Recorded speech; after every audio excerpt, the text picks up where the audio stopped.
안녕하세요. 하재소프트 이봉서입니다. 날씨가 엄청 춥습니다. 늘 감기 조심하시길 기도드리겠습니다. 올 한 해도 이제 며칠 남지 않았습니다. 저는 올 한 해가 다른 한 해보다 특별히 더 많이 바쁘고 힘들었던 그런 기억이 나는데요. 하나님을 믿는 사람이기 때문에 늘 주신 일에 항상 감사하면서 아무리 힘든 어려운 점이 있어도 늘 또 해결해 주실 길도 주시고 또 능히 감당할 수 있는 어려움만 주신다는 걸 저는 믿는 사람입니다. 올해 여러 가지 어려웠던 경험들이 결국은 저한테 또 새해에는 쓴 약이 되어서 저에게 꼭 돌아올 것이라는 걸 꼭 믿고 여러분들 또한 성급하지 않으면서 너무 성급하게 생각하지 마시고 조금씩 여러분들 자신을 위한 어떤 준비에 시간을 쓰시는 여러분들을 제가 응원하겠습니다. 자, 오늘은 이제 윈도우 드라이브 연대기 USB 관련된 KMDF 드라이버를 배우는 시간입니다. 자, 오늘부터 며칠에 걸쳐서 함께 공부를 해보도록 하겠습니다. 그럼 오늘도 한번 시작해 보도록 하죠. 화이팅!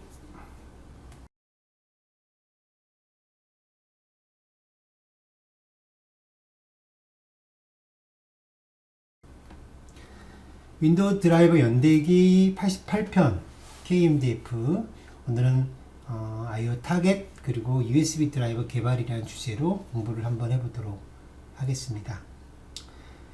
우린 지난 시간에 PCI 드라이버를 개발하는 방법에 대해서 공부를 하면서 또 KMDF에 대해서 조금 더 공부를 했었죠. 자, 오늘은 이제 그 KMDF를 가지고 만드는 드라이버들 중에서 USB 드라이버라는 것이 무엇이고 어떻게 개발하는 것인지를 공부를 한번 해보도록 할 텐데요. 이때 무엇보다 중요한 개념이 IO 타겟이라는 개념이 되겠습니다. 그래서 이제 IO 타겟이 무엇인지 이번 시간에 공부를 한번 해보도록 하죠. 윈도우에서는 USB 드라이버를 의미하는 그 용어가 몇 가지로 좀 정리가 되는데요. 그래서 그 용어들이 어떤 것들인지 우리가 무엇을 USB 드라이버라고 하는지 그런 부분들에 대해서 잠깐 설명을 해드리고요. 그리고 USB 드라이버를 만들 때 필요한 어떤 여러 가지 모델들 중에서 클라이언트 드라이버, 특별히 클라이언트 드라이버를 작성하는 방법에 대해서 설명을 하는 시간을 가져보도록 하겠습니다. 제가 그렇다고 USB를 뭐 전부 다 설명해 드리는 것이 아니고요. 이번 시간에 USB는 아무래도 관련된 책을 여러분들이 공부를 따로 하셔야 됩니다. 절대로 이 동영상을 통해서 여러분들에게 소화를 해드리기가 좀 어려울 것 같고요. 여기서는 그 중에서도 가장 기초적인 내용, 우리가 윈도우 드라이버를 설명하기 위해서 기초적인 내용만 말씀을 드리도록 하겠습니다. 물론 지금은 또 3.2도 있고 4.0도 있죠. USB 4.0도 있고 다양한 이제 표준이 나오고 있지만 일단은 이런 그림을 가진 이런 모습들의 케이블들을 여러분들이 많이 보셨을 거예요. 우리 이것을 USB 케이블이라고 그냥 통상적으로 얘기를 하죠. 지금 보니까 정말 다양한 케이블들이 존재하죠. 여기 지금 사용되는 용어들도 한두 가지는 여러분들이 꼭 들어보셨을 겁니다. 특히 요즘은 타입C는 정말 많이 들어보셨을 것이고 이런 이제 USB 다양한 타입들을 가진 그런 플러그를 가지고 여러분들이 USB 장비를 쓰게 되는데 윈도우 PC에도 이제 이와 같은 케이블들을 꽂을 수가 있죠. 예전에는 우리가 이런 케이블들을 꽂는 윈도우를 본 적은 거의 없었을 겁니다. 보시는 것처럼 이런 케이블들 또는 이런 케이블들. 그런데 이제 지금 근래에는 또 이런 것들도 가능한 그런 PC들이 좀 존재하는데요. 그거는 PC 내에 PCI 카드가 존재해서 그 카드를 통해서 이와 같은 플러그를 꽂을 수 있는 슬롯이 존재합니다. 그렇기 때문에 비단 제가 체크한 이런 부분들이 윈도우에서는 쓸 수 없다, PC에서 사용되지 않는다 이렇게 생각하는 건 좀 이제는 아닌 것 같습니다. 그래서 여기 사용되는 모든 케이블들이 모든 플러그들이 필요에 따라서는 모두 다 윈도우 PC에서도 사용될 수 있다는 것을 여러분들이 생각해 보실 필요가 있죠. 자, 이 케이블에서 여러분들에게 제가 말씀드리고 싶은 거는 타입C를 제외하고 우리가 A나 B를 보시면 어떤 건 B 플러그, 어떤 건 A 플러그라고 되어 있죠. 통상적으로 윈도우에는 A 플러그를 꽂아서 사용해야 된다 이렇게 많이들 알고 계시는데 아까도 말씀드린 대로 특별한 컨트롤러가 꽂힌 경우에는 B 플러그도 사용할 수가 있습니다. 그렇기 때문에 윈도우즈는 A 플러그 또는 B 플러그 또는 C 플러그, C 플러그는 제가 보기에는 A 또는 B 어떤 것도 될 수 있다는 뜻을 포함하고 있기 때문에 C라고 하지 않았을까라는 생각을 하고 있는데 결국 A도 될 수 있고 B도 될 수 있는 그런 다양한 환경의 USB 장비들을 윈도우에 꽂아서 사용할 수 있어야 되겠죠. 그러다 보니까 MS 윈도우는 여러 가지 모델의 드라이버를 생각할 수밖에 없습니다. 즉 사용자가 A 타입의 플러그를 꽂았을 때 돌아가는 모델, B 플러그를 꽂았을 때 또는 C 플러그를 꽂았을 때 이런 여러 가지 플러그에 맞춰서 드라이버가 동작을 할 수 있도록 하기 위해서 거기에 맞는 몇 가지 모델을 이제 여러분들에게 보여드리는 시간을 가져보도록 하겠습니다. 먼저 여러분들 이 그림을 이해하셔야 되는데요. 통상적으로 이 그림은 우리가 앞에서 보신 요 플러그들 중에서 A 플러그, 그러니까 이 USB 플러그 중에서 A라고 되어 있는 플러그들 있죠. 타입 A 플러그. 그 플러그를 꽂았을 때 동작하던 모습, 그럴 때 동작하는 호스트와 디바이스 간의 그런 연결 관계라고 보시면 되겠습니다. 즉 호스트라고 되어 있는 부분은 A 타입의 플러그를 꽂았을 때의 부분이고 피지컬 디바이스라고 된 부분은 바로 B 타입의 플러그를 꽂았을 때 해당하는 부분입니다. 이 두 부분을 꼭 기억을 하시고요. 그래서 A 타입의 플러그를 꽂은 쪽에선 우리가 호스트라고 해야 되고 그 호스트라고 부르는 이상 거기에는 반드시 호스트 컨트롤러의 일을 하는 부분이 있어야 됩니다. A라는 플러그 쪽에는 B라는 플러그 쪽에는 이제 디바이스, 우리가 소위 펑션 디바이스라고 하는 디바이스 쪽에 인터페이스와 그에 따른 로지컬 디바이스가 존재를 해야 한다. 이게 가장 중요한 그림이에요. 그러니까 우리 다시 앞에 그림을 넘어왔을 때 윈도우 PC가 만약에 A 플러그가 아니라 B 플러그를 지원한다 그러면 결국 윈도우 PC에 B 플러그를 꽂는다는 것은 이제 윈도우 PC가 뭐가 되는 거예요? 이 그림에서 보면 USB 디바이스 레이어에서 로지컬 디바이스나 또는 버스 인터페이스 역할을 하는 또 펑션 드라이버 역할을 하는 이 부분이 바로 윈도우가 되어야 된다는 것이죠. 정리가 좀 되시나요? 따라서 이제 만약에 B 플러그를 윈도우에 꽂았다 그러면 반대로 A 플러그는 어딘가 꽂을 거 아니에요. 그 A 플러그를 뭐 리눅스에 꽂을 수도 있는 것이고 또는 심지어는 또 다른 윈도우에 꽂을 수도 있겠죠. 그래서 A 플러그를 꽂는 쪽, 반대로 이 A 플러그를 꽂는 쪽이 이제 존재한다면 그곳이 이제 호스트가 된다는 겁니다. 바로 이 호스트가 된다는 것이죠. 그래서 윈도우는 항상 이렇게 USB는 이렇게 A가 있으면 반드시 B가 있어서 서로 반대가 존재하는 거고 한쪽은 호스트 역할이라면 한쪽은 디바이스 역할이다. 이렇게 여러분들이 기억하시면 되겠죠. 자, 우리가 디바이스 프레임워크라는 게 존재합니다. 디바이스 프레임워크는 우리 특별히 그 디바이스 쪽, USB 디바이스 쪽을 개발하시는 분들이 자신의 장치가 우리 USB 호스트에 꽂혔을 때 본인의 펌웨어가 어떤 순서에 맞춰서 동작을 해야 되는지 그 부분을 전체적으로 프레임워크를 잡았다. 그래서 디바이스 프레임워크라고 하는데 이 그림에서 보시면 최초의 USB 장비를 우리가 PC에 꽂았을 때 B 타입의 디바이스 관점에서 만약에 본다면 PC에 꽂았을 때 attached라는 단계가 되겠죠. attached. 그러면 전원을 공급받습니다. USB 장치는 전원을 공급을 받아요. 우리 그것을 powered라고 얘기를 합니다. powered.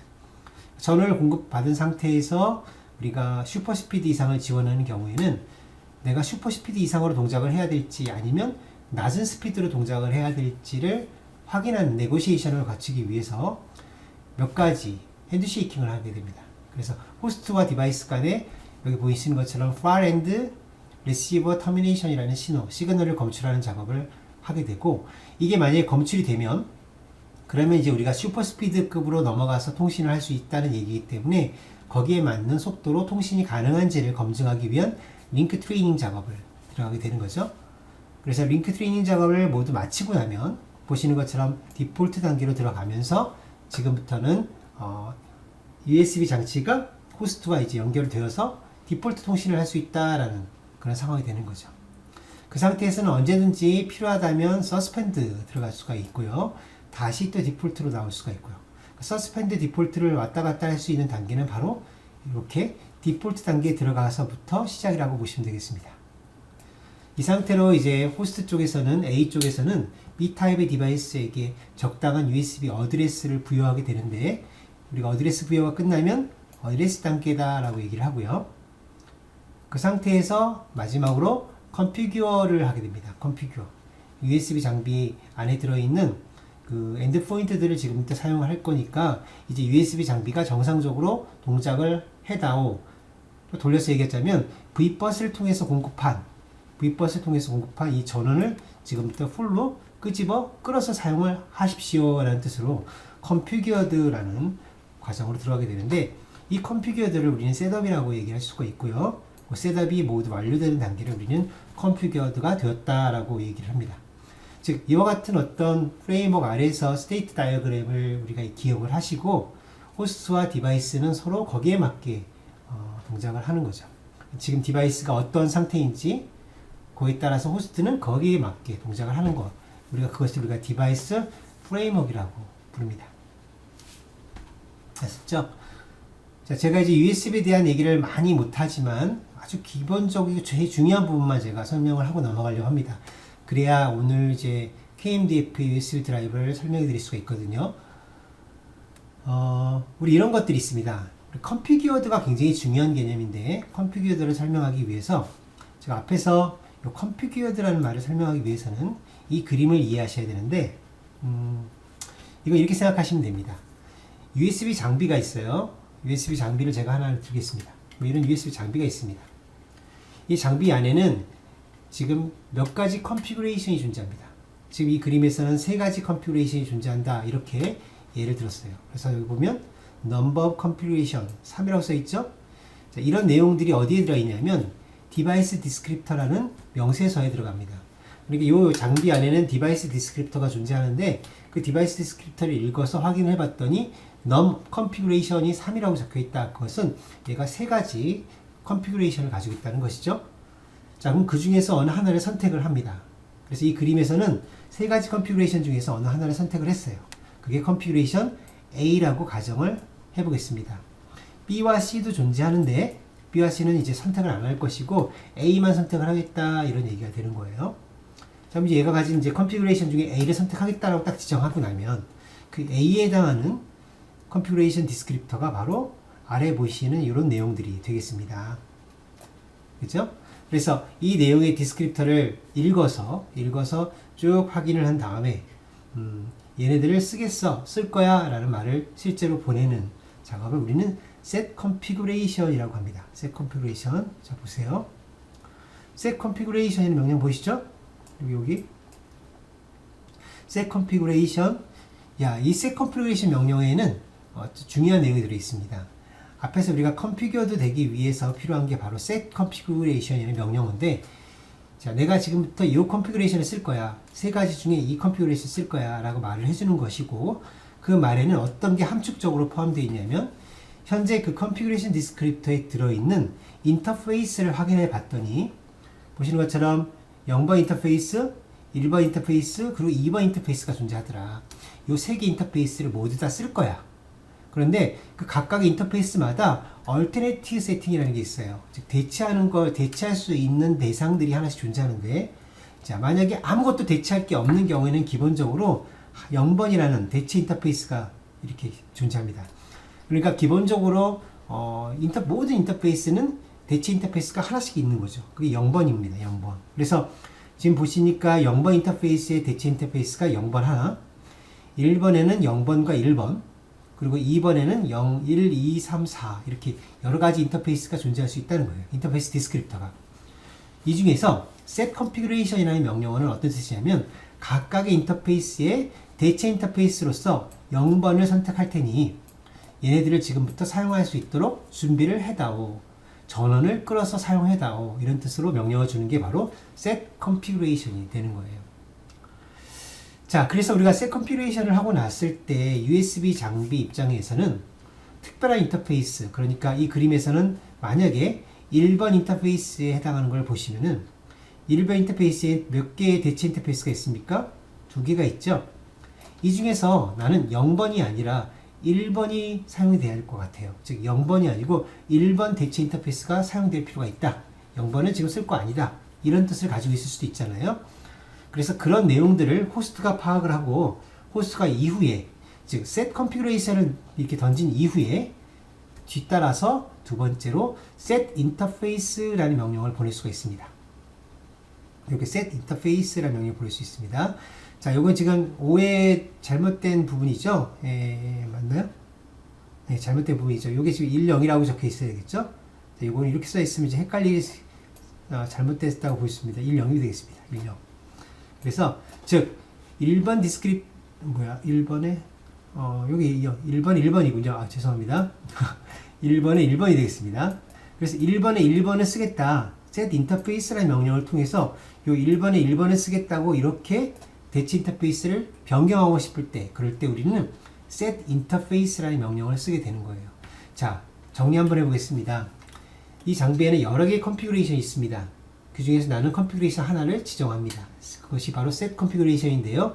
그 set configuration이라는 명령어를 사용하게 되면 USB 펌웨어는 자신이 가지고 있는 내부 인터페이스들의 가진 모든 대체 인터페이스들 중에서 0번을 디폴트로 지정을 하게 됩니다. 그래서 이 그림에서는 0, 1,0, 2,0을 자동으로 지정하는 의미가 이 set configuration에 포함되는 거고요. 이후에 만약에 호스트가 다시 set interface라는 명령을 보내서 이렇게 1,1 이런 식으로 명령을 보내게 되면 기존의 디폴트로 선택됐던 1,0 그러니까 요 대체 인터페이스가 아니라 1,1 두 번째 이 인터페이스로 변경이 되는 거죠. 이게 바로 set interface라는 명령어가 되겠습니다. 자, 각각의 인터페이스들, 결국은 이 인터페이스들은 무엇을 설명하느냐면 아래쪽에 보시는 것과 같이 사용하는 엔드포인트들이 이렇게 다 명시가 되어 있습니다. 엔드포인트가. 그래서 어떤 엔드포인트를 사용하겠다라는 말을 우리는 인터페이스 디스크립터에서 찾을 수가 있다는 얘기죠. 그래서 이렇게 인터페이스 디스크립터는 다시 엔드포인트 디스크립터를 가리키고 그 엔드포인트 디스크립터를 보면서 이제 거기에 맞게 호스트와 디바이스가 데이터를 주고받는 그런 작업을 하게 된다. 이것이 바로 USB의 보통 디스크립터가 가지는 의미가 되겠습니다. 부족하지만 USB 관련된 부분들은 제가 따로도 준비하고 있는 USB 동영상이 좀 있을 겁니다. 그래서 USB 관련된 동영상을 통해서 여러분들이 사전에 공부를 따로 하셔야 될 것 같습니다. 자, 이번에는 윈도우가 지원하는 USB는 어떤 것들을 의미하는지 잠깐 살펴보고 넘어가는 시간을 가져볼 텐데요. 자, 첫 번째로 UCX라는 게 있습니다. UCX. 우리가 지금 KMDF 드라이버를 개발을 하고 있는데, 우리 KMDF 드라이버를 개발을 하고 나면 어떤 게 가능하냐면 바로 UCX, USB 호스트 컨트롤러 드라이버라는 걸 개발할 수도 있습니다. 자, 그런데 UCX는 호스트 컨트롤러 드라이버를 개발하는데 도움을 주는 익스텐션, 클래스 익스텐션이라는 뜻의 약자예요. 앞으로 이 CX는 클래스 익스텐션이라는 뜻이거든요. 클래스 익스텐션. 그래서 USB 호스트 컨트롤러를 위한 클래스 익스텐션 UCX라는 이 익스텐션을 여러분들이 가져다 쓰게 되는 거고, 이걸 가져오면서 이제 본인들은 드라이버를 만들게 돼요. 근데 그 드라이버는 UCX와 같이 어울려서 돌아가는 드라이버, 미니포트 드라이버 형태의 드라이버를 만들게 되죠. 그게 바로 여기 선택되어 있는 이 드라이버입니다.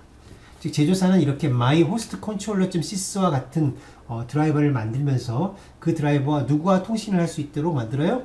바로 UCX, 호스트 컨트롤러와 이렇게 통신할 수 있도록 만들어주면 자연스럽게 제조사는 호스트 컨트롤러 드라이버를 만들 수 있게 되는 겁니다. 따라서 이제 여러분들이 공부를 다 마치고 나서 내가 윈도우에서 USB 호스트 컨트롤러 드라이버를 만들고 싶어. 그런 경우에는 처음부터 모든 걸 다 만드시는 것이 아니고 UCX를 가져오는, UCX와 연결되는 UCX에 대한 클라이언트 드라이버를 만들어서 사용을 하시면 좀 쉽게, 보다 좀 빠른 시간 안에 호스트 컨트롤러 드라이버를 만드실 수가 있게 되는 겁니다. 자, 이것이 바로 UCX라고 부르는 거고요. UD라는 게 있습니다. UD는 우리가 에뮬레이션을 한 드라이버, USB 디바이스 에뮬레이션 컨트롤러 클래스 익스텐션이라고 하는데, 요 무슨 의미냐면 UD라는 형식으로 드라이버를 만들면 결국 제조사가 만드는 드라이버는 여기 보시는 것처럼 myUD-client.sys와 같은 드라이버를 제조사가 만들어요. 그러면 이 드라이버는 누구와 통신하게 되냐면 UD 클래스 익스텐션, 그러니까 UDCX라고 불려지는 녀석과 주고받게 되는 겁니다. 마이크로소프트가 제공하는. 그런데 이 UDCX는 다시 상단에 보면 UCX하고 이렇게 연결이 되어 있어요. 그러니까 우리가 이걸 정리해 보자면 앞에 그림에서 바로 UCX와 연결되는 드라이버를 뭐라고 불렀습니까? 호스트 컨트롤러 드라이버라고 불렀잖아요. 그쵸? 근데 호스트 컨트롤러 드라이버를 만드는 제조사들이 UCX와 연결되게 만들면 보다 더 쉽게 만들 수 있다고 했었죠. 그와 똑같은 논리로 여러분들이 보셔서 바로 이 UCX와 연결되는 드라이버를 누가 제공하는 겁니까? 마이크로소프트가 오히려 제공하는 겁니다. 그래서 그 드라이버가 바로 UDCX라는 이름을 가지고 있는 드라이버가 이렇게 연결이 되는 거고요. 제조사는 다시 무엇과 연결되는 거예요? UD하고 연결되는 겁니다. 이렇게 작성을 하시면서 어떤 결과를 보시게 되냐면 실제로 윈도우 PC에 꽂지 않았는데 불구하고 꽂은 것처럼 이런 장비를 꽂지도 않았는데 어떤 장비가 꽂힌 것처럼 에뮬레이션이 되어서 PC에는 갑자기 이상한 디바이스가 꽂혔습니다 라고 이렇게 메시지가 나오기 시작을 해요. 그러면서 결국은 요 디바이스에 대한 펌웨어를 윈도우 상에서 개발할 수 있게 만들어줍니다.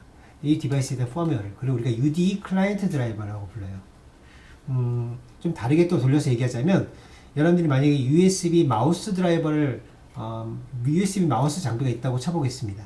그 USB 마우스 장비의 호스트 쪽의 드라이버가 아니고 USB 마우스의 클라이언트 디바이스 쪽, 펑션 쪽 드라이버를 여러분들이 만들 수 있다는 거예요. 그래서 펑션 쪽 코드를 만들어서 UD식으로 여러분들이 서포트를 하게 되면 굳이 그 PC에 이 USB 장비를 꽂지 않아도 장비가 꽂힌 것처럼 동작을 하게 할 수 있는 방법이 있다는 거죠. 그래서 이건 여러분들이 이제 나중에 필요하시다면 UD에 대해서 여러분들이 개발하는, 저와 같이 공부할 수 있는 시간을 잠깐 가져보도록 하겠습니다. 어쨌든 USB 디바이스 컨트롤러를 가상화하는, 결국은 정리하자면 버추얼 호스트 드라이버를 통해서 USB 디바이스 컨트롤러를 가상화하는 그런 모델을 지원하고 있다. 이렇게 여러분들이 이해하시면 되겠죠. 자, 그 다음에 어떤 내용이 또 존재하는가 보겠습니다. 이번에는 펑션 드라이버 자체만을 개발할 UFX라는 게 있습니다. UFX라고 하는 거는 USB 펑션 드라이버를 여러분들이 만들 수 있게 서포트를 하는데, 이거는 무엇 때문에 보통 나오냐면 그와 관련돼서는 여기 보시는 것처럼 보통 이중 역할 드라이버인 타입C 같은 데서 사용이 될 수가 있습니다. 타입C는 이게 USB 이중 역할이라고 해서 타입C 포트는 A 타입 또는 B 타입 두 가지 다 역할을 할 수 있는 애죠. 그러다 보니까 우리가 타입C를 꽂게 되면 어쩔 때는 호스트 디바이스로, 어쩔 때는 펑션 디바이스로, 펑션 디바이스는 호스트 쪽 양쪽을 왔다 갔다 할 수가 있기 때문에 그런 경우에 우리 타입C 같은 경우에는 이렇게 이중 역할을 컨트롤하는 컨트롤이 필요한데, 그런 이중 역할을 해주는 걸 관리해주는 드라이버로서 URX라는 게 존재하고요. 그래서 URX라는 걸 통해서 이 꽂은 장비가 호스트로 돌아가거나 또는 디바이스 돌아가게끔 체인징을 할 수가 있습니다. 그리고 그 체인지에 따라서 만약에 디바이스로 동작을 한다, 그런 경우에는 디바이스 쪽에 드라이버를 만들 수 있도록, 그게 바로 UFX가 되는 거예요. USB 펑션 드라이버를 개발해서 이제 서포트를 할 수가 있습니다. 자, 여기서 이제 여러분들이 오해하시면 안 되는 게, 이 그림에서 UFX와 이 그림에서 UD는 전혀 다른 겁니다. UDCX는 반드시 버추얼 호스트인 USB 컨트롤러, 호스트 컨트롤러 드라이버를 함께 제공하는 개념이에요. 그러니까 여러분들이 호스트를, 내가 이미 가상화된 호스트를 선택하고 그 호스트로부터 연결된 디바이스에 대한 드라이버를 만들 때 UCX를 선택하시는 거고, UFX는 그게 아니고 실제로 USB 펑션 디바이스로서 동작할 때, 그러니까 여러분 PC에 PCI 카드가 하나 꽂혀 있는데 그 PCI 카드가 USB 펑션 디바이스다, 호스트가 아니라 디바이스 쪽 컨트롤러다, 그런 경우에는 당연히 B타입으로 존재할 거 아닙니까? B타입 커넥터를 꽂아서 그렇게 동작을 하는 경우에 그때 그 디바이스, 꽂은 디바이스, USB 펑션 디바이스를 위한 드라이버, 그 우리가 펑션 드라이버 개발이라고 하는 거고, 그게 UFX가 되는 거죠. 그래서 UFX, UD는 약간 차이가 있으니까 여러분들이 오해하시면 안 될 것 같습니다. 자, 그러면 그 다음에 이제 우리가 오늘부터 이제 공부해서 실제로 연습을 하려는 드라이버는 USB 중에서 어떤 모델이냐면 바로 이 호스트 쪽 스택에 관련된 드라이버를 만들려고 해요. 이 호스트 쪽 스택. 앞에 그림을 더 나아가자면 호스트 컨트롤러 위에 올라가는 드라이버. 여기 보면 USB 클래스 드라이버 같은 것들. 여기서 USB 디바이스 클라이언트 드라이버 같은 것들. 이런 것들을 이제 만드는 방법을 배워보려고 합니다. 그러니까 다양한 드라이버들이 존재한다는 것을 여러분들이 오늘 잠깐 소개를 들었잖아요. 이후에 여러분들이 필요하시다면 이 관련된 클래스 익스텐션 드라이버를 만들 수 있으니까, 클래스 익스텐션을 가져다가 쓰는 드라이버를 만들 수 있으니까 하나씩 저와 함께 시간 다닌 데까지 해보시고요. 오늘은 이 중에서 위에 있는 이 클라이언트 드라이버, 호스트 쪽에 또는 클래스 드라이버라고 부르는 이 드라이버를 한번 만드는 방법을 배워보도록 하겠습니다. 자, USB와 WDF를 여러분들이 이해하시기 위해서 먼저 첫 번째로 IO 타겟이라는 개념을 먼저 파악을 하셔야 되는데요. 우리가 IO 타겟이라고 하면은 결국은 어떤 대상을 지칭한다는 뜻이잖아요. IO 대상, 입출력 대상. 그러니까 우리가 쉽게 생각할 때는 내가 여기서 만약에 마우스 드라이버를 만들었다 그러면 그 마우스 대상을 가리킨다, 이렇게 여러분들이 이해하시면 좋은데, 그 대상은 두 가지가 존재합니다. 보시는 것처럼 로컬 IO 타겟이 있고 리모트 IO 타겟이라는 게 있어요. 로컬 IO 타겟과 리모트 IO 타겟은 차이가 있는데, 로컬 IO 타겟이라는 것은 내가 속해 있는, 내 디바이스가 속해 있는 현재 디바이스 스택상에 내가 연결되어 있는 펑션, 아래 피지컬 디바이스, 그러니까 아래쪽에 존재하는 피지컬 디바이스 오브젝트 쪽을 겨냥하고 있는 타겟을 우리는 로컬 IO 타겟이라고 불러요. 자, 내가 USB 디바이스예요. USB 케이블을 꽂았어요.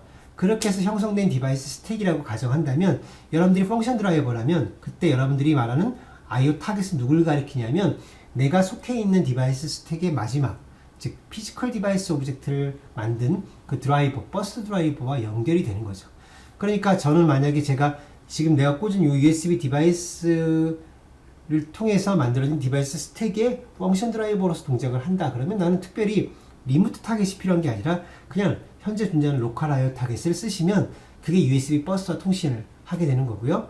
리모트 IO 타겟은 예상하시듯이 내가 속해 있지 않은 디바이스 스택, 그러니까 나는 완전히 다른 디바이스 스택인데 내가 존재하지 않는 다른, 완전히 벗어난 다른 쪽, 뭐 네트워크라든지 시리얼이라든지 이렇게 외부에 있는 어떤 디바이스 스택에 내가 접근을 해서 뭔가 명령을 주고받고 싶다. 그럴 때 우리는 리모트 IO 타겟이라고 부릅니다.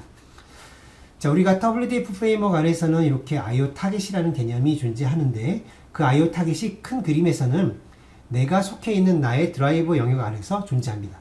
그러니까 우리가 펑션 드라이버를 여러분들이 하나 만들었을 때 WDF 드라이버를 하나 만들었잖아요. 그럼 내가 만들어서 내가 동작하는 그 환경 아래에 IO 타겟이 존재한다는 겁니다. 오해하시면 안 됩니다. IO 타겟이 멀리 존재하는 게 아니라 멀리 있는 리모트 접근하기 위한 IO 타겟을 여기다 만드는 거고, 또 내 버스를 접근하기 위한 로컬 IO 타겟을 여기다 만드는 겁니다. 그러니까 결국 내 몸뚱아리 아래에서 다 존재한다는 얘기죠. 서로 역할만 다르다는 거죠. 자, 그래서 로컬 IO 타겟이 있고 리모트 IO 타겟 전부 다 내가 만들어서 쓰게 되는 것이고, 이런 타겟들을 이 그림상에서 어떻게 연결되어 있는지를 설명하고 있는데요. 한번 이해를 한번 해보도록 하죠.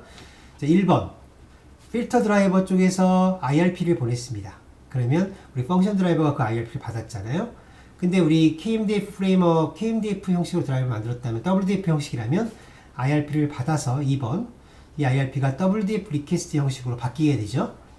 이 WDF 리퀘스트는 해당하는 WDF 큐에 들어갑니다. 그런 다음에 큐에 들어있는 리퀘스트가 끄집어지죠. 끄집어져서 누구에게 전달됩니까? 예, 이벤트 핸들러에게 전달이 되죠. 자, 각각의 이벤트 핸들러들, 여러분들은 거기서 그 리퀘스트를 해석을 하겠죠. 해석을 해서 처리를 한 다음에 그 처리를 가지고 로컬 IO 타겟으로 전달을 합니다. 자, 전달하죠. 그럼 이 로컬 IO 타겟은 다시 받아서 이 IRP를 누구에게 보냅니까? 네, 5번.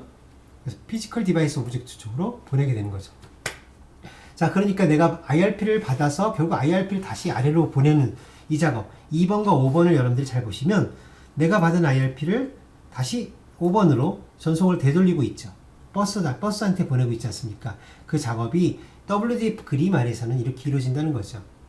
QA WDF 리퀘스트가 들어오면 그걸 끄집어내서 이벤트 핸들러는 그걸 끄집어내서 이걸 처리를 하게 되는데, 이벤트 헬러는 여러분들이 되는 거죠. 여러분들이 이걸 끄집어내서 어떻게 처리를 해요? IO 타겟으로 다시 보내면 그 IO 타겟이 그걸 받아서 해당하는 IRP로 변환을 해가지고 버스에게 보낸다. 이렇게 여러분들이 생각을 하시면 되겠고요. 이럴 때 이제 로컬 IO 타겟을 여러분들이 어떻게 구해오느냐? 간단합니다. WDF 디바이스 get IO 타겟이라는 함수를 쓰시면 어차피 내가 속해 있는 디바이스 스택상에 있는 타겟이기 때문에 쉽게 로컬 IO 타겟의 주소를 구해올 수가 있고요. 만약에 리모트 IO 타겟을 구해오고 있다. 그런 경우에 좀 다르죠. 그럴 때는 내가 접근을 하기 위한 IO 타겟을 먼저 생성을 합니다. IO 타겟이라는 구조체를 생성을 하고 거기에 이제 연결하는 작업을 통해서 구해오게 되는데 그게 WDF IO 타겟 get이라는 게 있어요. 그래서 WDF IO 타겟 get이라는 함수를 통해서 여러분들이 필요한 그 IO 타겟을 구해오는 작업을 하고 나서 사용을 하시고 사용이 다 끝나면 반드시 WDF IO 타겟 close라는 함수를 통해서 이제 IO 타겟을 반납하는 이런 형식으로 리모트 IO 타겟을 쓰시면 되겠습니다. 자, 우리는 USB 쪽 통신을 할 거고 당연히 로컬 IO 타겟을 쓸 테니까 여기서는 우리가 리모트 IO 타겟을 굳이 고려할 필요는 없을 것 같습니다. 자, 그럼 이제 우리가 USB 로컬 IO 타겟을 쓸 때에 어떠한 타겟들이 존재하는지 이제 좀 구체적으로 공부를 할 텐데요. USB IO 타겟을 큰 그림에서 보면 두 가지로 나눌 수가 있는데 그 두 가지가 하나는 디바이스 IO 타겟이라는 게 있고요. 보시는 대로 또 하나는 파이프 IO 타겟이라는 게 있습니다. USB의 경우에 그렇다는 거예요. 디바이스의 IO 타겟이 있고 파이프 IO 타겟이 있습니다. 각각은 처리하는 일들이 좀 다르겠죠. 디바이스 IO 타겟이 처리하는 일은 USB 컨트롤 전송에 사용하는 IO 타겟으로서 get descriptor, set interface, set feature. 자, set interface, set feature는 앞에 우리가 보셨던 앞에서 우리 공부했던 요 내용입니다. 요 set configuration, 그 다음에 set interface. 그리고 이런 디스크립터를 구해올 때 우리가 이런 디스크립터 읽어야 되잖아요. 그럴 때 get descriptor. 그런 작업들이 바로 여기 있는 get descriptor라는 커맨드에 의해서 이루어진다는 것이죠. 이런 내용들이 전부 다 디바이스 IO 타겟에서 처리하는 명령이라고 할 수가 있습니다. 그러니까 여러분들이 만약에 이런 명령을 수행하고 싶다 그러면 디바이스 IO 타겟으로 명령을 보내면 되는 거예요. 그렇죠? 반면에 파이프 IO 타겟으로 명령을 보내게 되면 이 타겟은 벌크 전송, 인터럽트 전송, 아이소크로너스 전송과 같은 이런 USB 소위 말하는 파이프 통신을 하게 되는 거죠. 그래서 내가 벌크 아웃을 하고 싶어요. 또는 벌크 인을 하고 싶어요. 그러면 파이프의 IO 타겟을 가지고 여러분들이 리퀘스트를 보내시면 되는 거죠. 결국 앞에 그림에서 이 로컬 IO 타겟을 선택을 해서 그 로컬 IO 타겟 중에서 어떤 걸 선택하실 것인지 여러분들이 결정하신 다음에 둘 중에 결정된 로컬 IO 타겟으로 리퀘스트를 보내는 그런 형태로 통신을 할 수 있다는 것을 기억하시면 되겠습니다. 자, USB 디바이스를 위해서 우리가 드라이버를 선택을 해서 개발할 때 세 가지의 개발 방법이 있습니다. 물론 정확하게 얘기하자면 네 가지가 되는데요. 이번 시간에 우리가 WDM을 공부하는 건 아니기 때문에 WDM 드라이버 모델은 일단 제외를 하고 바라봤을 때 세 가지가 존재합니다. 자, 우리가 어떤 USB 디바이스를 PC에 꽂았어요. 그럼 드라이버가 올라가야 되죠. 그 드라이버를 MS 드라이버를 대신 사용하는 모델, 그게 바로 WinUSB가 되겠습니다. 윈도우 USB라 뜻이겠죠. WinUSB를 사용하는 모델로 드라이버를 선택을 하시게 되면 여러분들은 이 WinUSB라는 드라이버가 마이크로소프트가 제공해주는 드라이버가 어떤 USB 장비를 꽂았을 때 그때 대신 올라가는 거예요. WinUSB가. 그러면 여러분은 어떤 작업만 하면 될까요? 제조사는 어플리케이션만 개발하면 되는 겁니다. 어플리케이션만 개발해서 마이크로소프트 WinUSB 드라이버하고 통신만 하면 되는 거죠. 그래서 여러분들 제조사 입장에서는 어떤 점에서 좋으냐면 디바이스 드라이버를 구태여 개발하지 않아도 된다는 점에서 굉장히 편리하다고 할 수가 있겠죠. 물론 이제 내가 원하는 형태의 드라이버로서 커스터마이징 하지는 못하지만 그러나 좀 쉽게 생각할 수 있는, 좀 빨리 개발할 수 있는 드라이버가 필요하다. 그러면 마이크로소프트의 WinUSB를 선택을 하는 것도 나쁘지 않은 선택이라고 할 수 있습니다. 두 번째는 UMDF 방식이 있어요. 우리 UMDF나 KMDF 둘 다 WDF 프레임 방식이라고 할 수가 있는데 둘 다 가능합니다. UMDF 같은 경우에는 드라이버가 어플리케이션 수준에서 동작을 한다는 거고 KMDF는 커널 레벨에서 동작한다. 그것이 차이가 있는 거죠. USB 같은 경우는 특별히 UMDF에서도 개발을 많이 하니까 우리가 굳이 KMDF를 선택할 필요는 없다고 생각을 합니다.